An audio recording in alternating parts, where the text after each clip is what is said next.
dear friends, students, lovers, and study. Today we are going to discuss a story I think prescribed in your academic or competitive exams. The story by William Somers Maugham, the 20th century writer, entitled The Luncheon.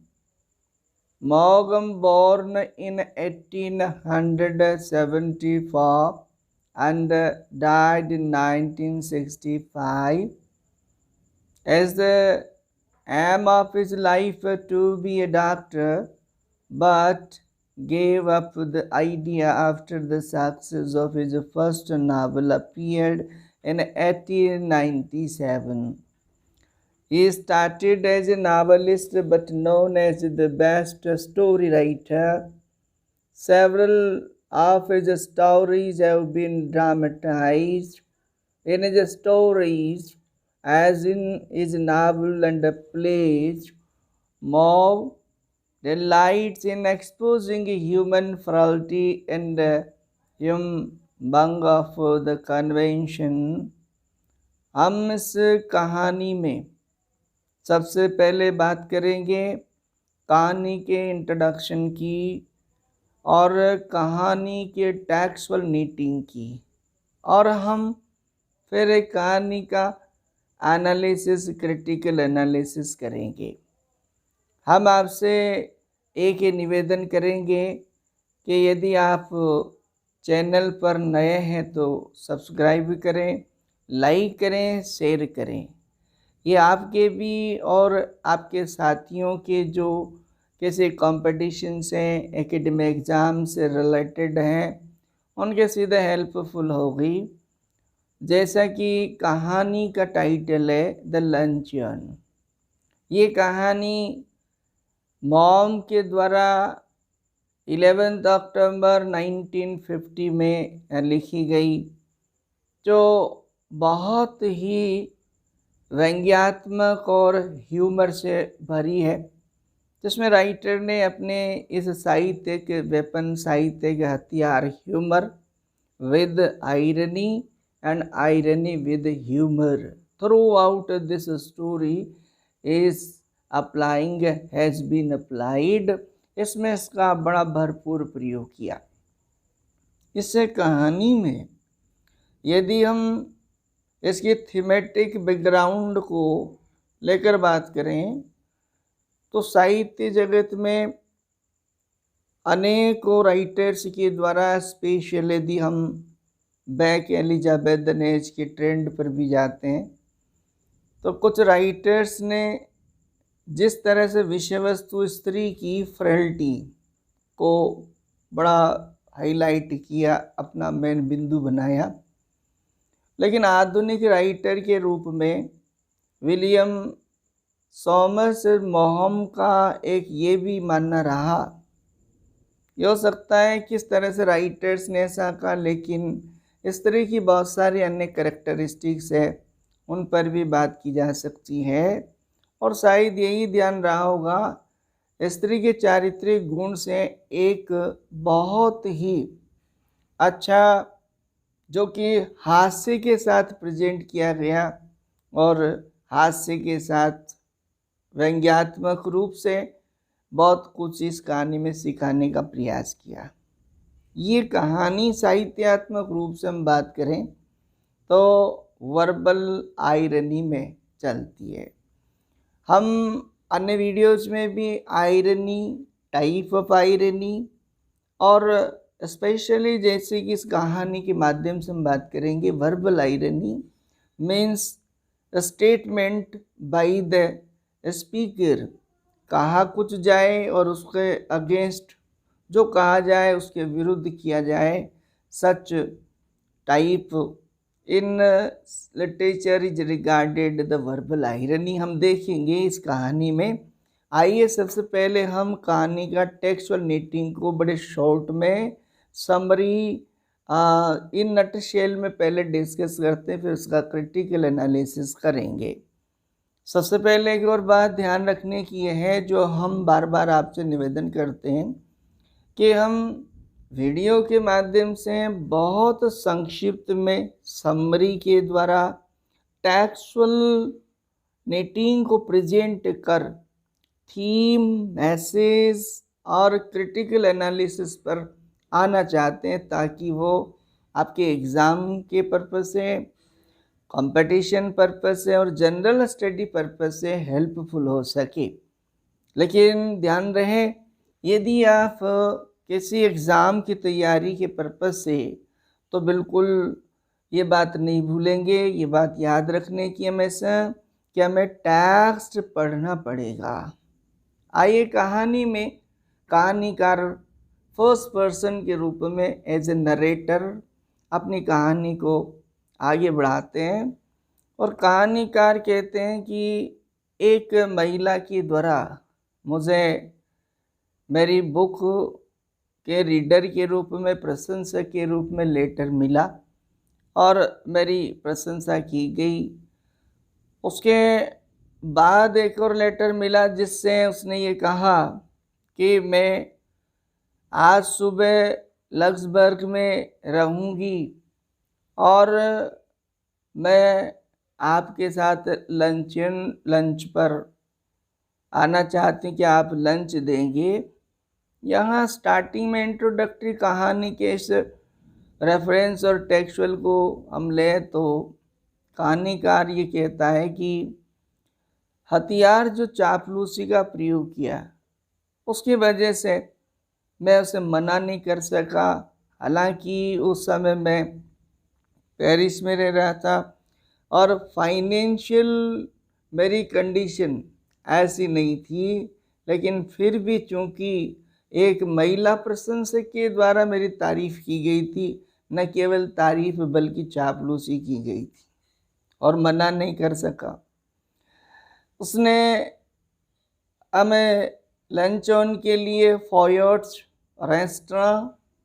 Restaurant, जहाँ पर senators अक्सर lunch के लिए आते हैं, means ये बहुत महंगा था, जहाँ मैं सोच भी नहीं सकता था मेरी फाइनेंशियल कंडीशन के अनुरूप, लेकिन फिर भी मैं मेरी मेहमान गेस्ट प्रशंसक को मना नहीं कर सका।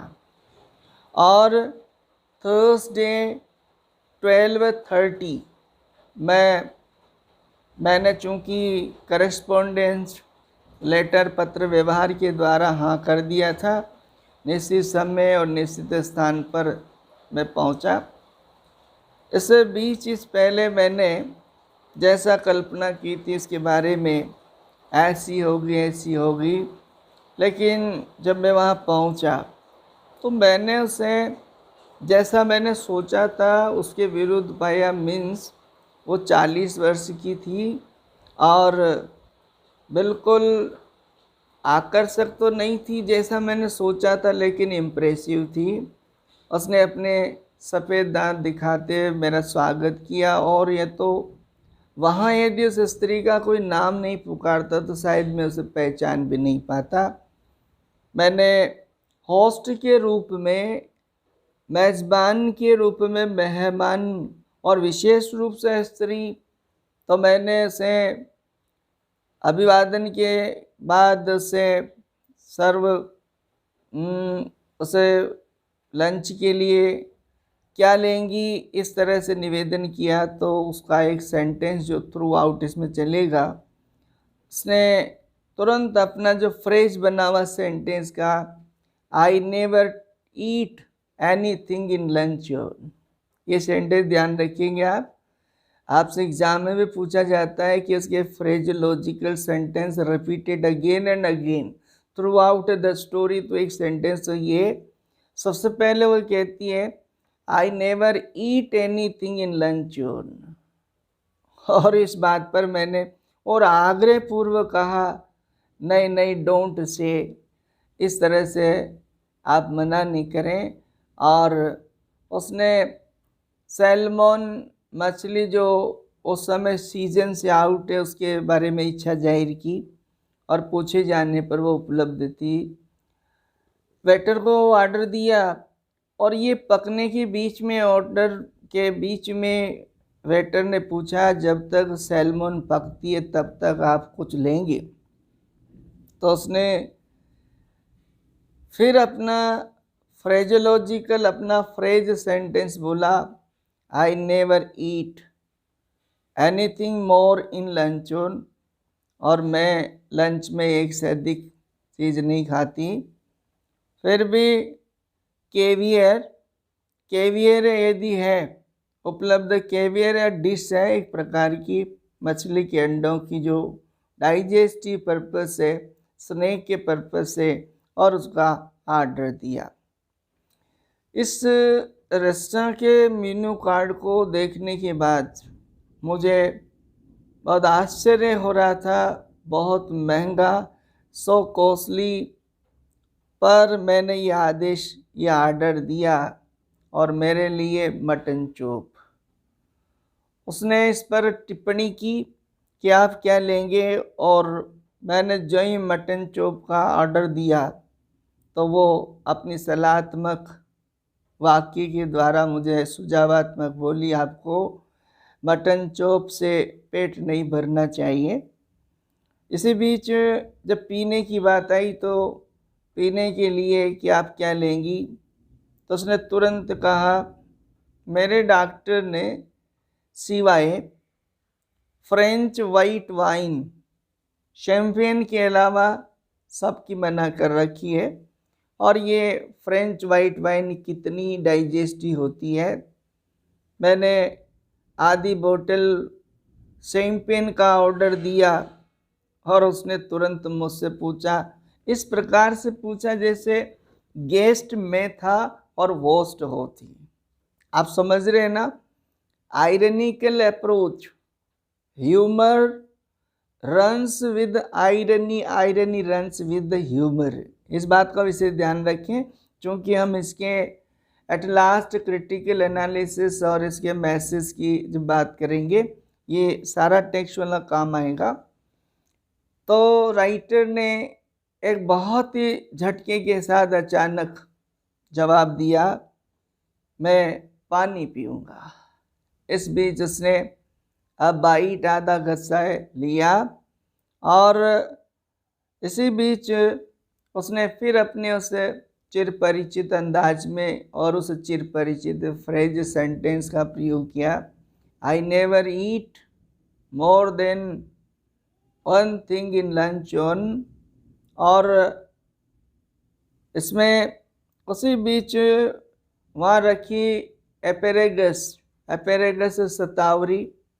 सतावरियाँ अक्सर मैंने भी वहाँ रखी देखी थी, और मेरा मन अक्सर ललचाता था, मुंह में पानी आ जाता था, लेकिन मैं कभी सोच नहीं सकता था, क्योंकि मेरी आमदनी, मेरी इनकम के कंपैरिजन में ये बहुत महंगे रेस्टोरेंट्स थे, लेकिन मैं मना नहीं कर सका। इस बीच मैं ये सोच रहा था कि क्या मेरे पास पर्याप्त बिल देने को अमाउंट पैसा होगा। मेरे पास 80 फ्रैंक्स थे। मैंने सोचा था कि ज़्यादा से ज़्यादा यहाँ का खर्चा 15 फ्रैंक्स हो गए, और फिर भी मेरे पास जो बचेगा, यदि मैं लंच में कॉफ़ी कट कर दूं तो मैं अपने अगले 2 सप्ताह का अपना खर्च इससे कर सकता हूं, अपना खर्च चला सकता हूं, मैंने सोचा। लेकिन जो ही वेटर ने एपेरेगस की बात आई, एपेरेगस के ऑर्डर हुआ, चूँकि बहुत महंगी सीजन से बाहर, और वो जो पक रही थी, तो मेरे मस्तिष्क में, मेरे मन में एक विचार चल रहा था कि यदि बिल बहुत ज़्यादा हुआ, मेरे पॉकेट अमाउंट से ज़्यादा हुआ, तो मैं एक नाटकीय तरीके से जेब में हाथ डालते हुए ज़ोर से चिल्लाऊंगा और ये कहूँगा, मेरी जेब कट गई, मेरी पॉकेट कट गई, और ऐसा चिल्लाऊंगा। यदि मेरी मेज़बान ये बिल नहीं देती है तो मैं फिर अपनी घड़ी रखूँगा और कहूँगा बिल देकर ये मैं ले लूँगा। जब एस्पैरेगस का ऑर्डर दिया, एस्पैरेगस के बारे में पूछा, तो उसने तुरंत कहा कि ये उसकी बहुत अत्यधिक पसंद की चीज़ है और वो समझती है कि यदि फॉयर्स रेस्टोरेंट में और यहाँ पेरिस में आने के बाद यदि यहाँ की इस एस्पैरेगस का टेस्ट नहीं करती, इन शतावरियों का टेस्ट नहीं करती, तो उसे बड़ा दुख होगा। और उसका ऑर्डर हुआ। उसने ये बड़े ही हार्टिली, बड़े ही चाव से इन सब चीज़ों का सेवन करती गई। बड़ी बातूनी थी, उसने बीच बीच में बड़े साहित्य की, कला की बातें की और इस तरह से वो बीच में उसने मुझे इस बात पर बड़ा ज़ोर से डांटा कि आप क्या लेंगे। वेटर को मैंने कहा एक तरफ हट। इसका मतलब ये हुआ, वो आयरोनिकल, इसमें जो बात छिपी हुई हम बात करेंगे, दैट मीन्स कुछ नहीं लेगा, हवा आने दे, जैसा कि एक जनरल बोलचाल का मुहावरा है। उसने मुझे बहुत डांटा और बीच बीच में कहा कि तुम्हें मेरा उदाहरण अनुसरण करना चाहिए। पता नहीं लोग क्यों अत्यधिक खा लेते हैं और अपना पेट भर लेते हैं। ये सारी आयरनिकल अप्रोच में चल रहा है, सारा humour with irony, irony with humour चल रहा है। किस तरह से हम देख रहे हैं कि वो खाती जा रही है और इस तरह हमारे राइटर को ही सलाह दी जा रही है, उसे डांटती है कि तुम्हें इस तरह से अत्यधिक हैवी मीट खाकर अपना पेट नहीं भरना चाहिए। होना ही चाहिए वो table manners, eating table manners तक की बात कर रही है, कह रही है कि खाने में ये ध्यान रखा जाना चाहिए कि व्यक्ति जब उठे तो ऐसा लगना चाहिए कि उसे कुछ भूख और खा सकता है। मुझे इस कहानी के इस रेफरेंसेस से एक मॉडर्न इंग्लिश राइटर का एक निबंध कैसे याद आ रहा, और उस ऐसे का टाइटल है हाउ टू कीप फिट। उसमें इस तरह के स्टेटमेंट से जो दिए गए वो यहाँ इससे कहानी से टकराते हम बात करेंगे। और अंत में जब पीने की बात आई, खाने की बात आई, किस तरह से वो खाती जाती है। एस्पैरेगस के समाप्ति के तुरंत बाद मैंने शिष्टाचारिक तरीके से पूछा क्या लेंगी, कॉफ़ी, और उसने तुरंत कहा आइसक्रीम एंड कॉफ़ी। एक के बाद एक किस तरह से वो खाती जाती है। और हद तो जब हो गई कि उसने अपनी इस लंच को ख़त्म करते समय, वहाँ से उठते समय रखे आड़ू को इस तरह से बातों में, जैसे उसका मेरी बातों पे कोई ध्यान नहीं है, और अचानक जल्दी से उसने आड़ू उठा लिया और उसने कहने लगी है कितने पाचक होते हैं। इस तरह से खाते हुए मेरा तो दिल ही बैठ गया, मेरा तो मस्तिष्क वहाँ बिल्कुल नहीं था। और आप समझ सकते हैं क्या हो रहा होगा मेरे साथ। जब मेरी फाइनेंशियल कंडीशन बहुत ऐसी बुरी थी और वो ऐसे कहते हुए वहाँ से अपने हमने हाथ मिलाया और जब विदा होने के लिए उचक कर अपने गाड़ी में बैठी तो उसने मुझसे फिर ये कहा चलते हुए कि आप क्या लेंगे। तो मैंने कहा आज मैं रात को शाम को कुछ नहीं लूँगा, भूखा रहूँगा। और इस पर जाते समय भी उसने एक व्यंग्यात्मक बड़ा यानी सेंटेंस का प्रयोग किया, आप बड़े मजाकिया हैं, और ऐसे कहकर वो चली गई। परंतु 20 साल के बाद फिर दोबारा मेरा मिलना हुआ, इंटरवल ऑफ गेम मेरा मिलना हुआ, और मैंने देखा कि वो 21 पाउंड की थी।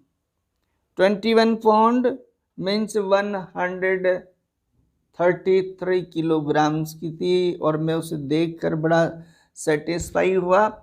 मैंने ये सोचा बदला ले लिया। और आप जानते हैं, यदि स्वर्गीय देवी देवता यदि इस प्रकार बदला लें तो उस पर संतोष जताने में, संतोष पाने में भी कोई बुराई नहीं है, कोई पाप नहीं है। मीन्स कहानी का अंत तो इस तरह से होता है, लेकिन जब हम क्रिटिकल स्टडी की बात करते हैं, जब इसको क्रिटिकल एनालिस करते हैं और मॉरल पर्पसेस को देखते हैं, तो इसमें बहुत सारी बातें बताने का प्रयास किया। एक हम देखेंगे जो दो कैरेक्टर, एक आपका नरेटर के रूप में स्वयं राइटर है और एक लेडी। इसमें राइटर ने बहुत सारी बातें बताने का प्रयास किया। सबसे पहला यदि थीमेटिक हम बात करते हैं तो स्टोरी का जो मेन जो थीम है, ग्लटननेस ऑफ अ वुमन, महिला का अत्यधिक खाऊचीपन इसमें हाईलाइट किया गया। लेकिन सप्लीमेंट्रीली इस कहानी के द्वारा, जैसे कि एक मेहमान और मेजबान, मेजबान को किस तरह से सपोर्ट करना चाहिए, मेजबान की आर्थिक स्थिति का, उसकी मेंटल और इकोनॉमिकल कंडीशन का कैसे ध्यान रखना चाहिए, गेस्ट को ये भी बताने का प्रयास किया। जैसे कि हमारा राइटर बता रहा है कि फाइनेंशियल कंडीशन ठीक नहीं थी, और उसने एक ऐसे स्वयं ने फॉयोर्ड से, जो बहुत महंगा वहाँ का रेस्टोरेंट है पेरिस का, उसमें मिलने को उसने आमंत्रित किया। अगली बात नोट करने वाली ये है कि वो अपनी इच्छा के अपने ही तरीके से आर्डर देती जा रही है, और अपने जो सेंटेंस है जिसको बार बार उसने रिपीट किया। सबसे पहले उसने कहा I never eat anything in luncheon, और फिर जो sentence bar bar I never eat anything more anything in luncheon, ये सेंटेंस ये बताता है कि वो कह क्या रही है और कर क्या रही है। ये आयरनिकल पर्पस से है, और इसमें ये बताने का प्रयास किया that we should maintain table manners. हमें टेबल मैनर्स पे ध्यान रखना चाहिए, हमें हमारे एडिकेट्स एंड एटीट्यूड्स मेंटेन करना चाहिए। ये इसका मेन उसमें बताने का प्रयास रहा इस एपिसोड में, इस टेक्सचुअल नीटिंग के द्वारा। हम और भी ये देखेंगे कि कहानीकार ने जो मेन चीज़ जो बताने का प्रयास किया वो ये बताया कि चापलूसी एक ऐसा हथियार है जिससे व्यक्ति घायल होता है, जिससे व्यक्ति धोखा खाता है, एंड स्पेशली जब चापलूसी महिला के द्वारा की जाए। क्योंकि राइटर ने कहा कि मुझे ना कहने नहीं आया, मैंने ना कहना नहीं सीखा था, क्योंकि इतना अनुभव नहीं था। और ये अनुभव के बाद आता है कि कोई महिला ऑफर करे और उसको एक पुरुष मना करे। ये समझ उम्र में धोखे खाने के बाद आती है, जैसे राइटर कहना चाह रहा है। और इसमें जो अगली जो मेन बात बताने का प्रयास किया, चूँकि लास्ट में कहानी के कि 20 वर्ष के बाद में जब मिली तो वो 133 किलोग्राम्स की, मीन्स मोटी हो गई, वजनी हो गई। और ये प्रकृति के द्वारा रिवेंज लिया गया, बदला लिया गया। राइटर वांट्स टू से नेचर रिवेंजेस, नेचर बदला लेती है।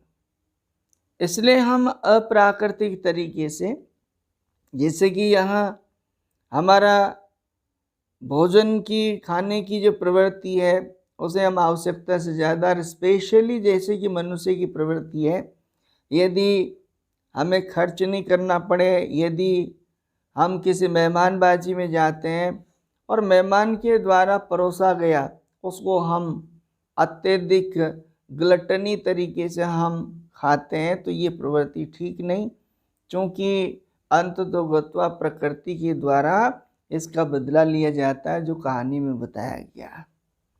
और भी कहानी के बहुत सारे उद्देश्य हैं जिनको डायरेक्ट इनडायरेक्ट हमारे राइटर ने इसमें बताने का प्रयास किया, लेकिन एक बात इसमें मेन जो रही वो रहा ह्यूमर। ह्यूमर साहित्य की एक ऐसी विधा है जिसमें हम बुरी से बुरी एक्सप्रेशन को, बुरे से बुरी निंदा को, बुरे से बुरे प्रेजेंटेशन को भी हम बहुत अच्छे तरीके से हास्य के माध्यम से प्रेजेंट करते हैं, जिसमें रीडर्स को मेन चीज as a tonic, because humour is the tonic to the readers. हम ह्यूमर को, otherwise in life if no humour then we would have died tragically. Probably this concept is also maintained. ये भी concept इसमें maintain किया गया। इस प्रकार से ये कहानी हमें ये एक बहुत बड़ा मॉरल देती है, हमें ये सिखाती है किस तरह से हमें एटीट्यूड, ग्रेटिट्यूड मेंटेन करना चाहिए, गेस्ट के रूप में होस्ट का आर्थिक और मेंटल ध्यान रखना चाहिए, टेबल मैनर्स हमें ध्यान रखने चाहिए, और सबसे बड़ी बात ये भी सिखाने का प्रयास किया कि जो हमारे फैंस होते हैं, इसमें दो प्रकार के फैंस हमें जीवन में मिलते हैं। एक दिखावटी फैंस, आर्टिफिशियल मिलेंगे, जो केवल मात्र अपने उद्देश्य के लिए हमारी तारीफ करते हैं। जैसे इस महिला ने केवल मात्र उसे लंचन पर आमंत्रित इसलिए किया to have such a test without pay, under the impression of the flattery. किस तरह से चापलूसी के प्रभाव में लेकर, इन्फ्लुएंस में लेकर उसने राइटर का उपयोग किया, और किस तरह से राइटर ने अपना मोह भंग हुआ अपने प्रशंसक से, अपने फैन से। ये मॉरली लेसन दिया। इस तरह से कहानी का अंत होता है, जो हमें बहुत ही मॉरली हमें लेसन हमें छोड़ती है, क्रिटिकल। इन बातों के साथ ही कहानी का अंत होता है। हम फिर आपसे मिलेंगे अगले वीडियो में, तब तक के लिए थैंक यू।